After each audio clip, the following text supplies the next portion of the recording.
Deadpool, Batman, and the first appearance of something called Logo. This week's hot book is already heating up on eBay, but you might still snag it at cover price if you're quick. From Eclipse's indie experiments to Avengers hanging out with David Letterman, this week's show dives into overlooked gems and the weird, wonderful corners of comic history. And an AI Stanley hologram will speak to you at LA Comic-Con for a price, what, your soul? More of this and all sorts of stuff on a new episode of Bronze and Modern Gods.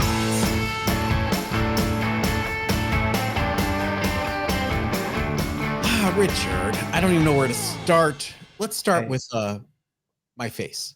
Not bad, right? No, it looks great. For people that this last week. Oh, go ahead.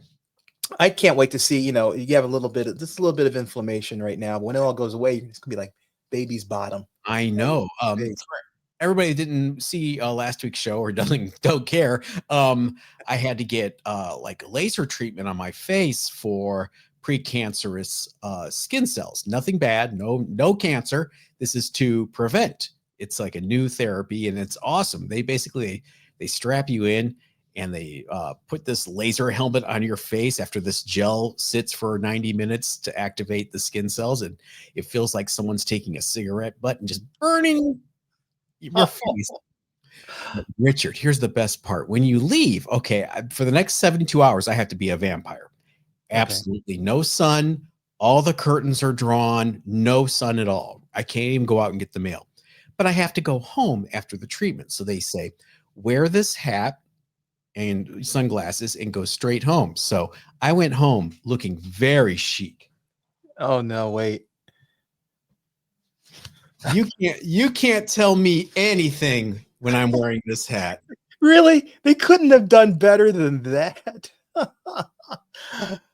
I'm picturing a big broad hat, but it's all black and you've got black sunglasses on and you're hiding from the paparazzi kind of look.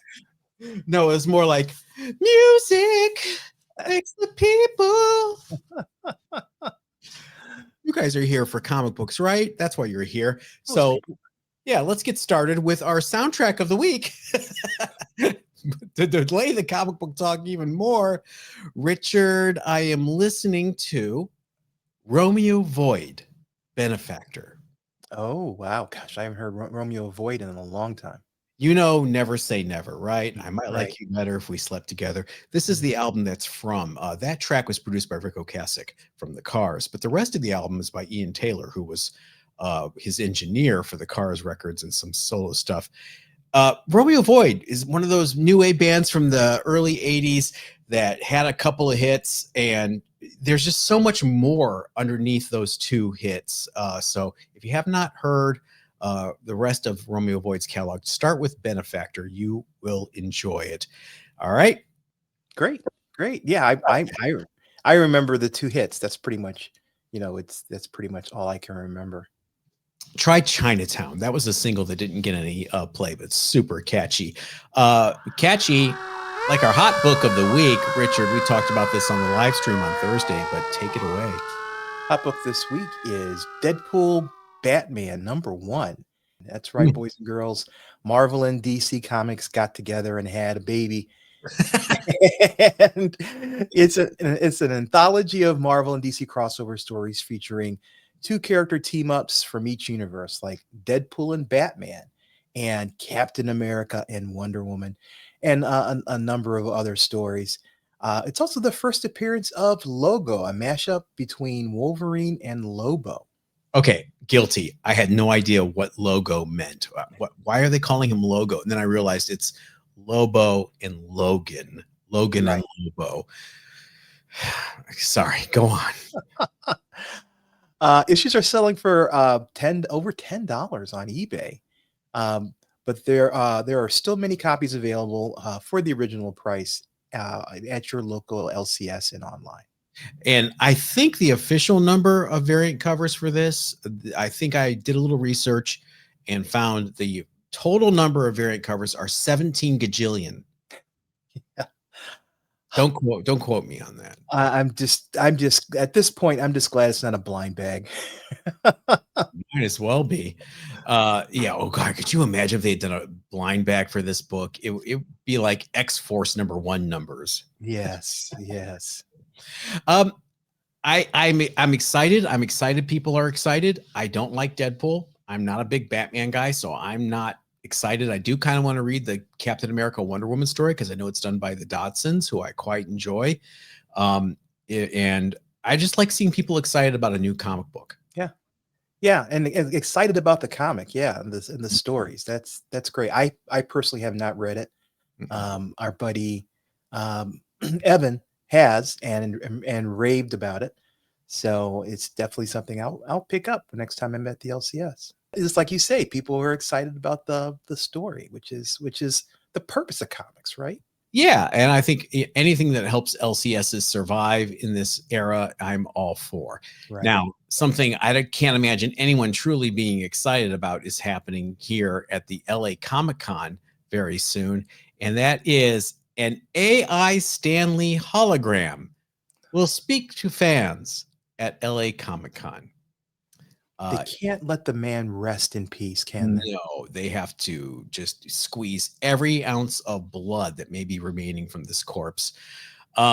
Nearly 7 years after his death at the age of 95, he'll once again have a presence at LA Comic-Con, this time with a hologram that will use AI to have conversations with fans. Fans will be able to speak with the hologram at the Stanley Experience section of the con, a 1,500-foot enclosed booth, which costs between $15 and $20 to enter, depending on whether you buy tickets ahead of time. You can take photographs with the hologram or have a 3-minute one-on-one conversation with it. Hey, Stanley hologram, how much did Jack Kirby and Steve Ditko actually do versus you?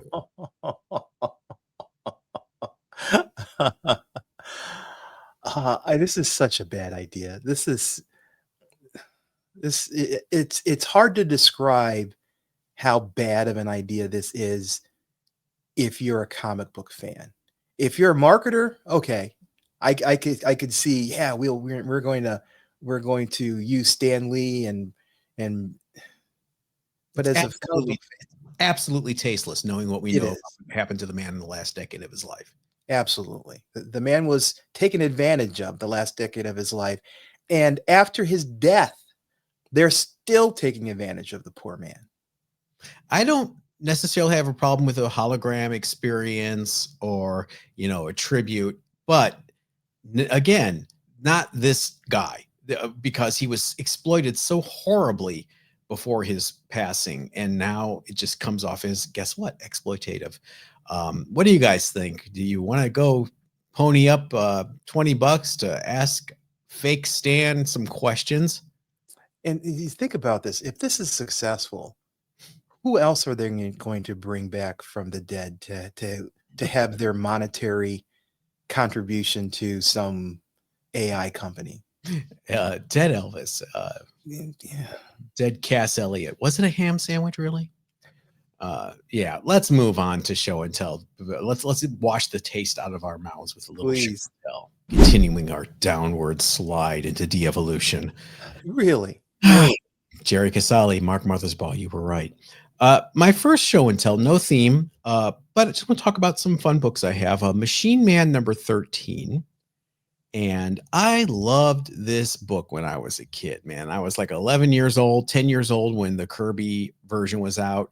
And when it disappeared from the newsstand, I was upset. But then less than a year later, it was revived, this time with Marv Wolfman and Steve Ditko doing the writing and art. And as a kid, I was like, oh, this is how Machine Man should be. Okay, they're doing much better than the creator, Jack Kirby. They're Wow. When you're a kid, you don't know any better. But this is just one of the issues of the revival. And I loved everything. I loved that corner box. It was so dynamic. Ditko doing the Kirby foreshortening. And you'll notice this is the Pence edition. Right. You can tell by the 12P in the corner and the all color comics there at the top. Spelled wrong. You lying. Exactly. What's your first show and tell book? Okay, well, I'm going to start off with something strong. People who know me know that I have a copy here of All Negro Comics #1. There's only one number because they were unable to secure the paper to do number 2. It's like NatX. It's only a 30-minute show because the man, or 15-minute show because the man would never give me 30 full minutes. Exactly. So this for those who don't know, is the first comic produced, written, drawn, the whole 9 yards by African Americans. 1947. So it's a rare book, and this also proves that I don't care about grades. It's a 0.5 because it's missing. I believe it's missing the center wrap. Yeah, the center wrap is missing. But being encased in plastic, I have no idea.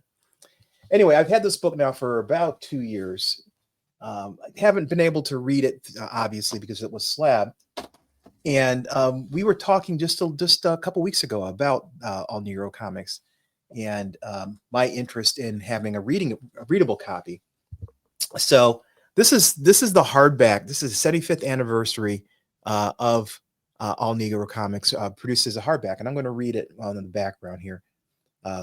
In 1947, groundbreaking journalist Orrin C. Evans assembled a team of Black cartoonists to publish All Negro Comics, the first comic book created by Black artists for Black readers of all ages. Almost a century later, All Negro Comics #1 is a little-known relic instead of an American heirloom like Action Comics #1, Marvel Comics #1, and other milestone comic books of the era. It's true, this came out in the 40s, the original book. If you want to read it, you either have to pony up. I paid for this 0.5. I paid $4,000. Mm-hmm.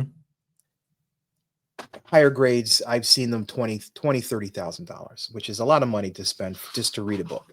This book takes the entire contents of the comic and prints it on really nice gloss paper. It's really, really well done, really well produced. Looks like they color corrected it too. So some pretty graphic scenes in here of what happens. There's a variety of different kinds of stories. This is a comic produced for a wide audience. It wasn't like a superhero comic that was produced for a specific segment. They're trying to target a wide swath of Black readers so that they could be profitable. And it's really interesting going through the stories. And then they also have in the back, they have some additional additional information and about the book. And it's I haven't had a chance to go through it. It literally just came today. So this is going to give me the opportunity to get more acquainted with the book here that I'll never read because I'm never cracking it out of the slab. Yeah, I'm glad you got the hardcover. I know you were wanting because some people were in the comments like, "Hey, this is out." They kept sending the soft cover link. Right. And it wasn't expensive. It was $40. Well, that's not bad at all. Excellent. Well, Richard, having one of the most groundbreaking books in comic book history, I'm going to talk about Logan's Run #7. Nice follow-up. Again, as a kid, obsessed with Logan's Run. This was my Star Wars. I kind of liked it more than Star Wars. Loved the adaptation. The first 5 issues of Logan's Run. George Perez drew it with Klaus Janson. And then issue 6 was super exciting because it went beyond the movie, beyond the book. And now we have new stories in the Logan's Run universe, like what's outside of the Citadel. And we found out, and issue 7 is the last issue. It was selling well. Problem was, they found out their license did not allow them to continue it past the movie. So they had 2 issues out, and MGM was like, "Hello, Marvel, what are you doing?" And they're like, wait, what? So this is the last issue of Logan's Run, drawn by Tom Sutton. There is an additional Logan's Run story that was done as an inventory story, a fill-in story if they needed it. It was drawn by Michael Golden, and it was eventually printed in Bizarre Adventures magazine with all the references to Logan removed as the Hunter. And so if you want to read that inventory story, it's in that issue of Bizarre Adventures.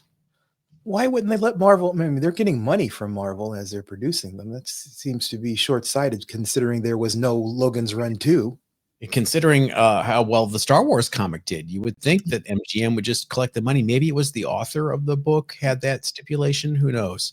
So you like the Logan's Run movie better than the Star Wars? Yeah, I think even as a kid, I related to it with like, especially indulge me, people, gay culture. You hit 30, you're out. I never thought of that analogy. Yeah. By the way, it's not the case, by the way. I'm just saying that's the way you sometimes feel when you live in urban centers. But yeah, even as a kid, I was like, something about that appealed to me, that whole dystopian thing, as opposed to, Star Wars is a Western. Right. Disguise it all you want. It's a Western. It is. And I never liked Westerns. So I. Says the man who owns every single Marvel Western cover. I know.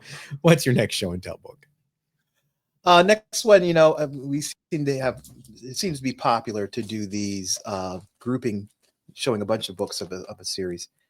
Everyone knows Albedo #2 was the first appearance of Usagi Yojimbo. People don't know that it was actually a series of books, and I've got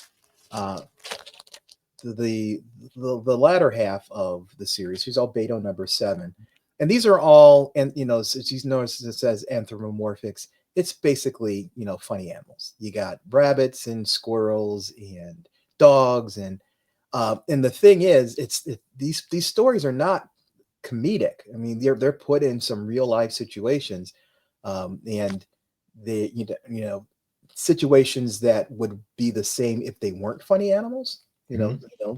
Which is interesting. It's just interesting to have that perspective. So we've got this one. Some of these covers are really cool. Here's the next one.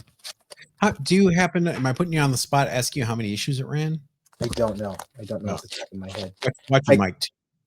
I bought these. You see the $5 sticker on there. I mean, they're not very high priced books, but I enjoy the stories. They're all black and white interiors, as befitting an indie title. But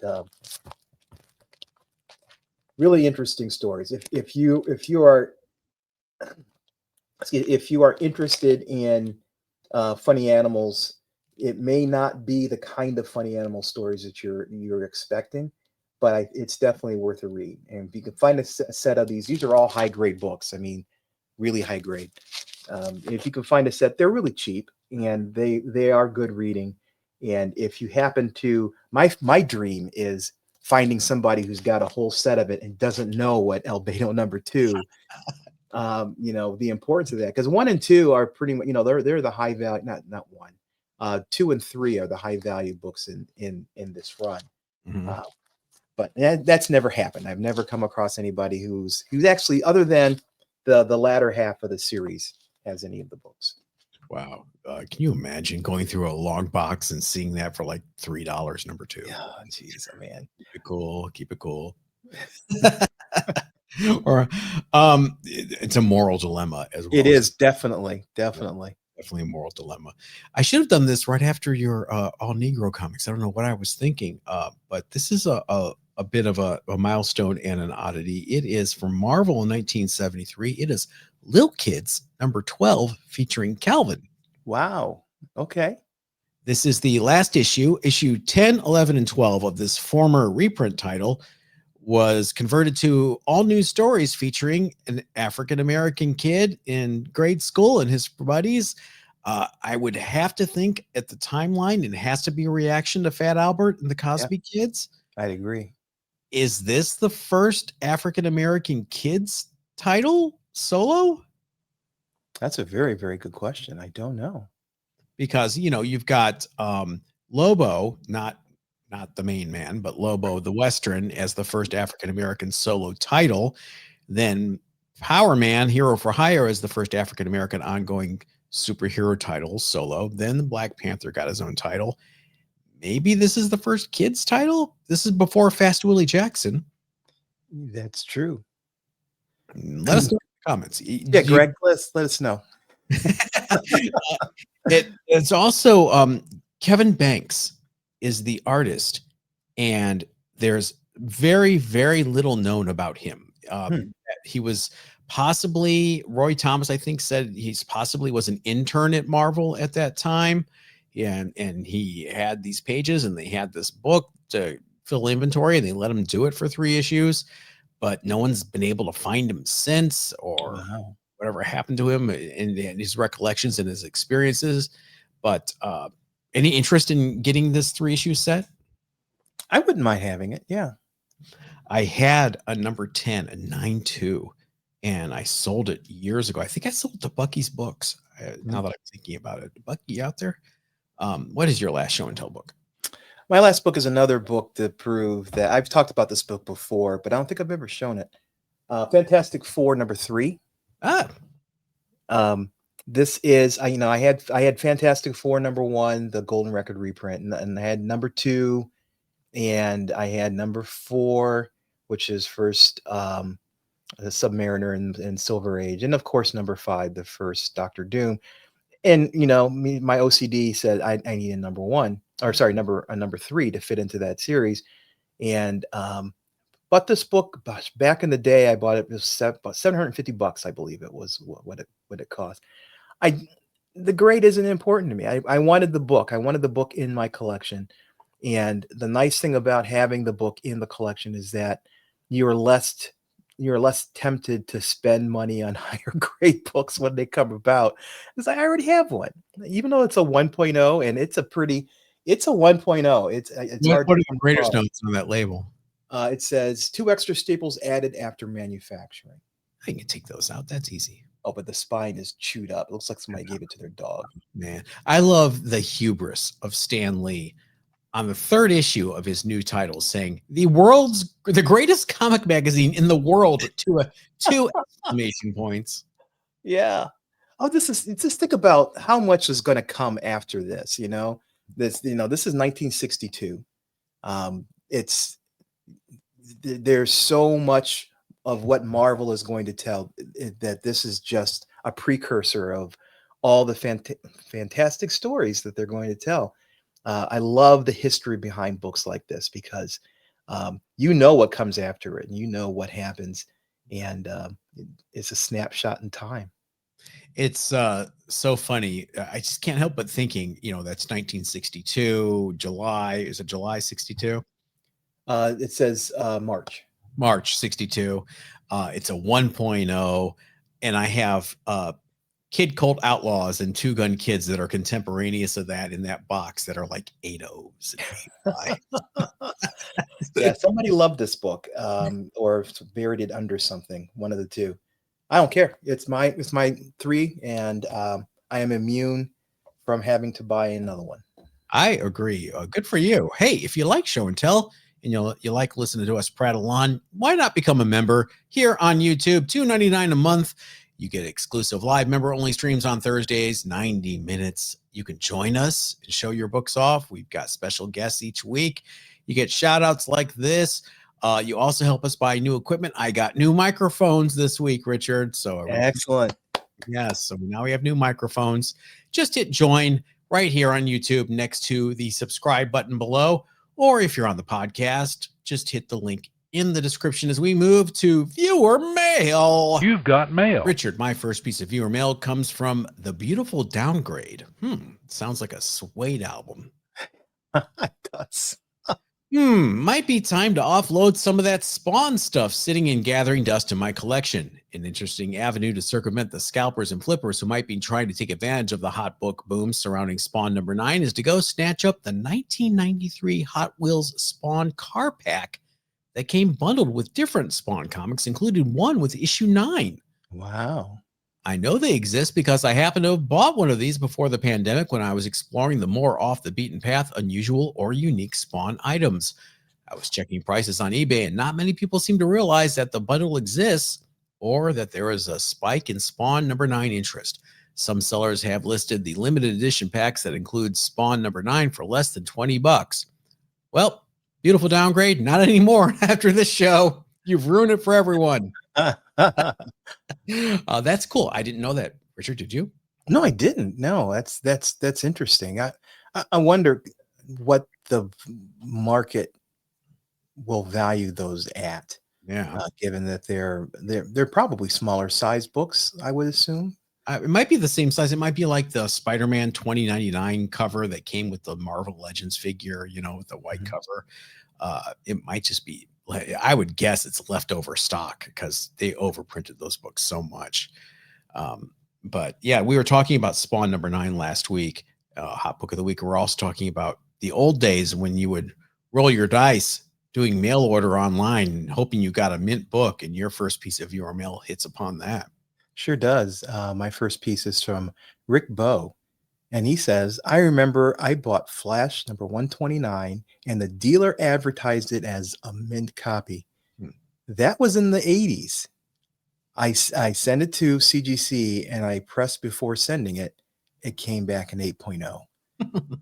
Yeah, this for all the hassles that we give CGC, as a grading company, this was they came about to solve this specific problem, where one person looks at a book and says it's a mint book.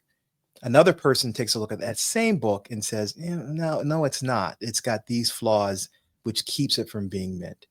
CGC acts as that middleman and who will say, to our standards, we quantify this book to be 9.8 or a 4.0, so that the two people on the opposite sides of this transaction have some grounds to approach a transaction. Now, I'm not saying that they're necessarily consistent in that grading. It's just they have that place in the market to have to solve these kinds of problems, where one group says something and another group says something else. So it's more than, you slab your books not only to protect them, but also to have that kind of quantified measuring stick that says this book is of this particular quality. Since they have not really kept up, at least in my opinion, the standards that they may have once had, um, they they are in jeopardy of losing that ability to be that yardstick, moving forward. Just send it to PSA and get a 10. I will say, in Rick, in the defense of the person that sold you the book in the 80s, back then an 8.0 was pretty much considered mint. Grading standards have definitely evolved and Mhm. changed. People are much stricter graders than they absolutely were in the 70s or 80s. Doesn't make it right, but my next piece of viewer mail comes from Tim. I remember Tim. Hi, Tim. Hi, John and Richard. Great show as always. Here's a general collecting and budget question for you. If you set an annual budget for collecting, say $3,000, would you prefer to spend $250 a month or instead buy a few more expensive books every 3 or 4 months? I wonder what your subscribers think. Many thanks. Tim from above the 49th parallel. Tim, first of all, congrats on a budget. The Susie Orman in me is screaming, "Good job, good job." I don't know. Well, I would be afraid I would blow it all on one big book. I hate to say that the concept of a budget for comics has never entered my mind. It has for me. No, it really has the last couple of years because I see retirement getting closer and I want to build up my reserves and my investments. And so I've been doing that. But I don't know. How would you do it? I you know I have found that I would prefer to have fewer high dollar books Hmm. than a bunch of $10 lower value books, at least in my particular collection. So I would probably every few months splurge and get a book that's $500, $600, rather than get a bunch of little books that are of a lower value. That's just me. That's how I, moving forward, and as in the place that my collection is now, that's kind of the books that I'm interested in. It's interesting you say that because now I'm thinking back to the last two conventions I went to, San Diego Comic-Con and Neo Comic-Con. I just spent on little books. I made no big purchases. I had more fun buying $5, $10 Hanna-Barbera books and Charlton horror books and things. I had more fun. Maybe that's the answer, Tim. I put it to the group. Get in the comments. Scrum on Tim. Let's find out what are we doing here. As Richard goes to our next piece of viewer mail. My next piece of viewer mail is from Oliver Ortiz. And he says, first time hearing that Spawn #9 was a swipe of that Brian Boland cover. I definitely see it now. Yeah, now that John called it out, it's quite obvious. I like the album segment. There you go, John. I remember that animated movie. I don't remember which animated movie we were talking about last week. Fantastic Planet. Oh, Fantastic Planet. Yes, that's right. And I firmly believe that J. Jonah Jameson should have gone to prison for some of his shenanigans against Spider-Man. I 100% agree. Those spider. Oh, yeah. Wait. J. Jonah Jameson hired someone to create a machine that would capture an outlaw wanted by the police. Not capture, kill. He said capture, kill. But remember, Spidey was wanted by the police back then. Right, but vigilante justice, unless you're Batman, it really isn't something that we should be pursuing. I know. Moving on. Dave Cockrum is one of my all-time favorite artists. He was so creative and magnificent, and a magnificent costume designer. I 100% agree. Colossus, Nightcrawler, many of the Legion of Superheroes over at DC Comics come to mind. And it's tough to do costume for Legion. I mean, there's so many different things that you have to do. I believe that Marvel had their own agreement with New Line Pictures, which resulted in the first Punisher movie in 1989 with Dolph Lundgren. That's true. That may explain why Sony never had the rights to the Punisher IP. Thank God. And Richard is 100% correct about blind bags. Oh, Richard, you got so many people wanting a regular segment called Richard's Rants. Oh my goodness. It still incenses me, as somebody who wants to collect what he wants to collect. The concept of blind bags just goes against that whole tenet. And I see the industry going in that direction. And I guess it may be a futile rant, because if Marvel makes money or DC makes money doing it, we'll see more of it, as we've seen with variant covers. So old man yells at cloud. Going back a few episodes to one of my underrated picks was Crack Comics, when Eric Larson's Golden Age tribute anthology titles. There were 3 or 4 of them. And Vince A. Jed 206. Sorry there if I mangled your name there, buddy. Geez, that Crack Comics is the only one I need of those Larson's books. And I don't know if this video helped or hurt, because I'm a huge Mike Allred fan, and I was unaware of his variant for that issue. And now it's around $40 plus on eBay. Oh, wow. I ordered the Fantastic Comics with the Samson cover a few years ago, and I actually found Silver Streak while digging a few weekends back for $6. I guess I'm going to have to eat it on this issue, or try to wait it out, since there's some interest again now. Yes, sorry. Because I went to go try to fill, because I'm missing the other 2. And yeah, they have spiked. I don't know. I'm not taking credit for it. We're not taking credit for it. But coincidences are coincidences, perhaps. Richard, what's your last piece of viewer mail? My last piece is another man shaking his fist at the clouds. Jason D. Cerny, and he says the Star Wars sequel trilogy does not count. Ignore them. Are those the ones with the exciting Senate meetings? Oh no, those are the ones. That's the precursor. Prequel. Gotcha. The prequels. Yes, he's talking here about the sequels, which are the ones with Rey. And I have to. Oh man, there are different kinds of Star Wars fans.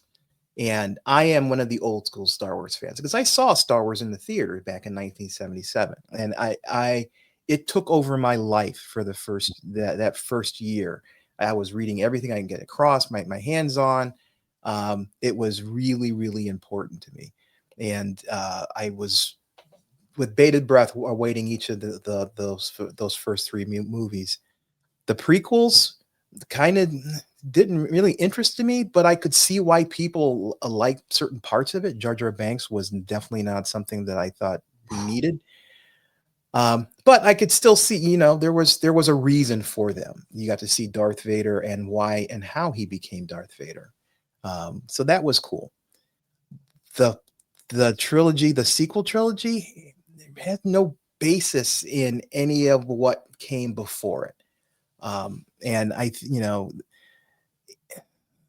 you could tell that there was a different agenda for those movies than there were for, the first three movies, and then the second three movies, and then finally this one. It was a different agenda and a different audience they were trying to cater to. And I'm with Jason. I kind of pretend like they don't exist. Rey as a character, I think, is interesting, but there's so much around her that just doesn't gel with me. Like the way that Luke Skywalker was treated. Long story, and they killed Han, which, hey, it's no Logan's Run. Anyway, Jason, I'm with you, brother. I totally agree with you, and I understand how you feel. Unfortunately, they do exist, and the continuity that Disney is trying to move forward, tries to build on it, and it's canon, so we have to accept it and move on. You can always cancel your Disney Plus account. There are a number of reasons why you want to cancel your Disney. I say we move right back to 1985, where none of this is going on, and enjoy the old fart rule.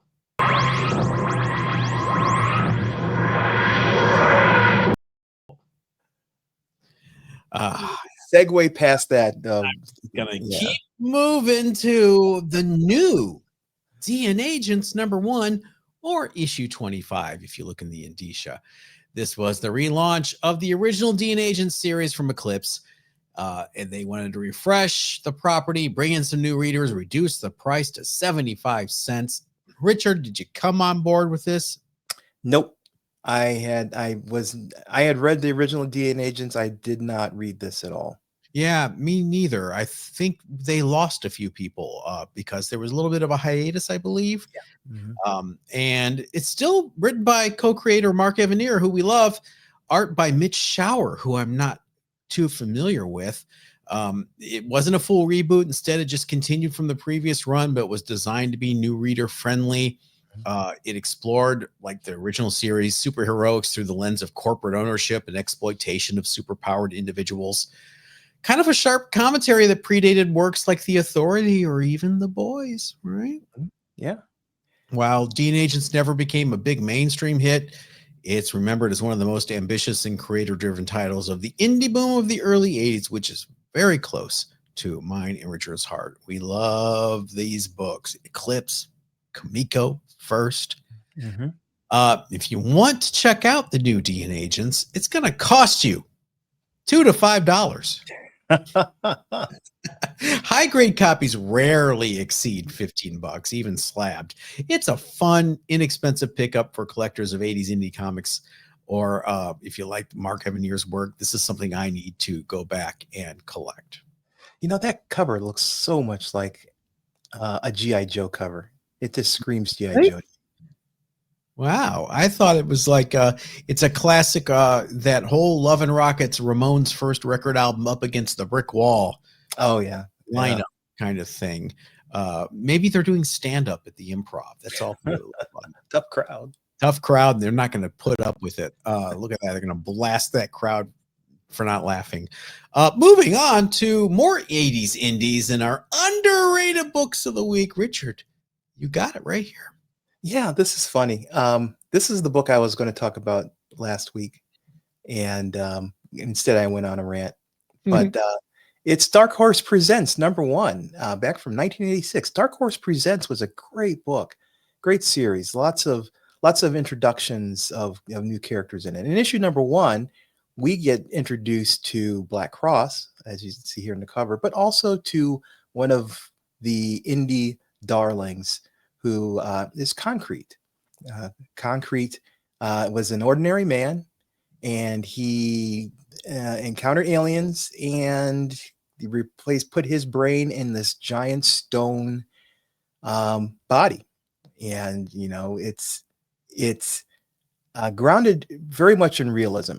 Even though he has this fantastical background where he gets his mind put into the stone body, it's not a superhero book. And this is I enjoy my superhero books, but I also like books that talk about reality and people coping with their lives, and how and how they interact with others, like Love and Rockets. Love and Rockets is another example of something that started off fantastical because she started off repairing rockets, and then turned into more of a human interest story between her, Maggie, and Hopi. But this book is kind of that, in that same way. It's just like my funny animal stories was talking about earlier. Even though the situation may be of fantastic appearance, a lot of these stories deal with simple things that everybody deals with: loneliness, clumsiness, isolation, his sexuality, because he doesn't have any way of, let's say, No more dingus. Yeah, and he struggles with a lot of social issues. He's got his secretary, and then there's a scientist who follows him around. And that he goes on different adventures, but they're adventures not going to space to fight something, but just simple things. And you get involved in the story, which draws you in to understand him and understand his ability to understand himself. It sounds simplistic, but it is a very, very good read. It is also something that has very much critical acclaim. He's won, Concrete, um, the character, well, the books that later were written. He's won multiple Eisner Awards, Harvey Awards, and has been praised for its introspective, intelligent storytelling. Absolutely something. If you enjoy that kind of story, definitely is a worth read. And it's got a unique place in comics. It's that thoughtful aspect to the hobby, and it's for people who want a slower kind of pace. I will say this, Concrete has been put into a number of trade paperbacks and collections over the years. You can come across the entire run very easily. But if you want to buy this book, this is Dark Horse Presents #1. You can find Raws for $10 to $20. CGC 9.8s, I see people asking about $200 for, because it's got, it's Dark Horse Presents #1 for one thing. On top of being Concrete's first appearance, I would also recommend looking at Dark Horse Presents #2, because you get a cover appearance with Concrete, and you also get to see Concrete's the trade dress, which is one of my favorite logos for an indie character. Yeah, it's very well done. And I remember it's been optioned like several times for a movie, and it's just never come about, which is a shame because it would make it really good 90-minute movie. And when this book came out in 1986, I think I had just graduated high school, and it was tough to find. It was a super hot book, like the day it came out. And I remember driving to Cosmic Comics in the old Cleveland arcade to try to find a copy, and I found one. And then I thought, okay, I'm already in Cleveland. I might as well go to every shop I can, see how many I can find. I think I found 3 or 4 of them. That and Green Arrow, the Longbow Hunters were my first get in the car and go spec and try to corner the market in Cleveland. Some things never change, Richard. So my underrated book this week, I was inspired by the events of the past week, late night television, controversy. Yes, I'm going to talk about Avengers 239 with David Letterman. What did you think I was going to talk about, Richard? This is the issue where the Avengers went on late night with David Letterman as part of Assistant Editors Month at Marvel. Written by Roger Stern, pencils by Al Milgram, inks by Joe Sinnott. Solid comics here. They fight the Mechano Marauder, who is Fabian Stankiewicz. If you're a Captain America fan, you will know Fabian. Cap gave him a chance to turn his life around and become the Avengers mechanic. He would fix the Quinjets and do things like that. Letterman actually deals the knockout blow with a giant prop cue card, saving the day. I'm sure Dave was super thrilled with the artistic rendition. Yes, the gap teeth. Yeah, I'm sure he loved that. And the hair. I love this issue. Look at the go-go checks. Look at the corner box with them facing the wrong way. You can get, mid-grades $5 to $10. High-grade raws are 15 to 25. Still affordable compared to other 80s Avengers keys. It's a fun pop culture comic, kind of like that issue of Marvel Team Up with the not ready for primetime players. Or more recently, the issue of West Coast Avengers #4 with the variant cover that features Jimmy Kimmel.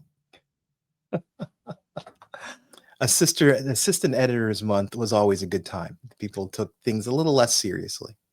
We can all stand to take things a little less seriously these days, can't we? Hey, everybody, thanks for your patience with all the face laser talk earlier, and thanks for being here. Members, we'll see you Thursday. Everyone else, we'll catch you next Monday.